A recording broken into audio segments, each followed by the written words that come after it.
Muy buen día. De parte del Instituto Tecnológico Sudamericano les damos la más cordial bienvenida. Mi nombre es Carlos Andrés Sotomayor Ortiz y estaré encargado de cursar este componente tan interesante como es las finanzas corporativas en este periodo académico. La asignatura de Finanzas Corporativas corresponde al periodo académico 5 de la Tecnología Superior en Administración Financiera. Pertenece al campo de formación de fundamentos teóricos y a la unidad de integración curricular. Finanzas corporativas va orientado a la aplicación de técnicas y herramientas a los estados financieros de las empresas, creando valor de las mismas a través de movimientos corporativos estratégicos que son vitales para la supervivencia de la organización, como la búsqueda de alianzas, los planes de expansión internacional, la adquisición de empresas, de la competencia y la búsqueda de la información para desarrollar el negocio con más eficiencia o en el grado de sofisticación de la empresa. Dentro de la unidad 1 de las finanzas corporativas vamos a hacer una parte introductoria en la cual vamos a conocer qué hace el administrador financiero, qué son las decisiones de la administración financiera,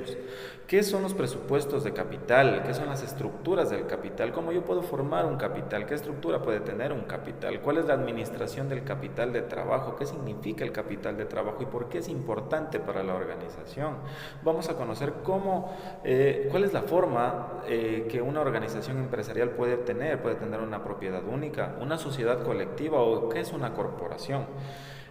Vamos a conocer la meta de la administración financiera, vamos a conocer qué es el problema de la agencia y el control de la corporación, por qué cuando tenemos una corporación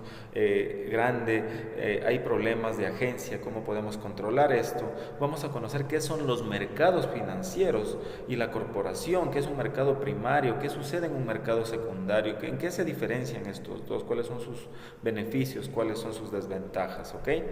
Luego en la unidad 2 es una parte ya más numérica, donde nosotros vamos a conocer el balance,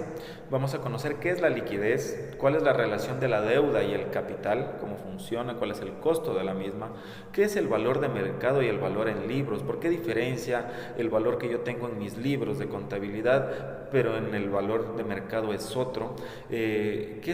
es el estado de resultados, cuáles son los tiempos y los costos, vamos a hacer un análisis también de los impuestos, cuáles son las tasas de impuestos corporativos a los que tienen que hacer frente las organizaciones, cuál es la diferencia entre una tasa promedio y una marginal de impuestos.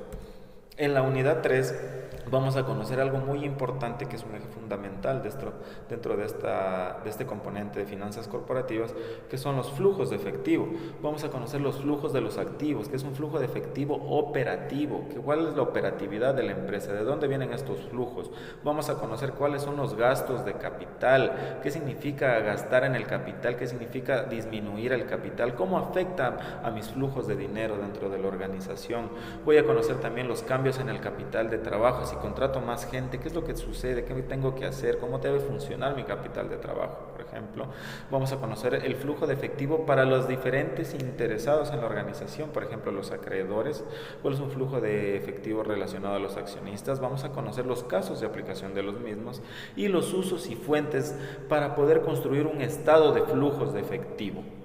En la unidad 4 vamos a ver las opciones de capitalización y riesgos. Vamos a conocer cuáles son los instrumentos en el corto plazo, en el mediano y largo plazo también, y vamos a ir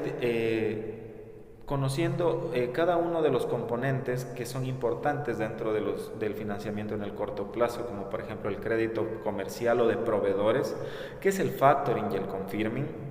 Un tema muy importante que hay que mencionar, el cash buffer. También vamos a conocer los instrumentos de financiamiento relacionados a los préstamos y créditos bancarios superiores a un año, qué es el leasing, cómo puede funcionar el renting, me sirve para mi organización, las entidades de capital de riesgo,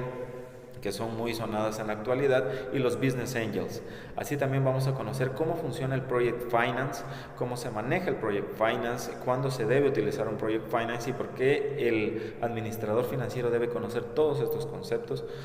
Vamos a conocer también en casos de aplicación. Pues sin más, les auguro el mejor de los éxitos en este periodo académico y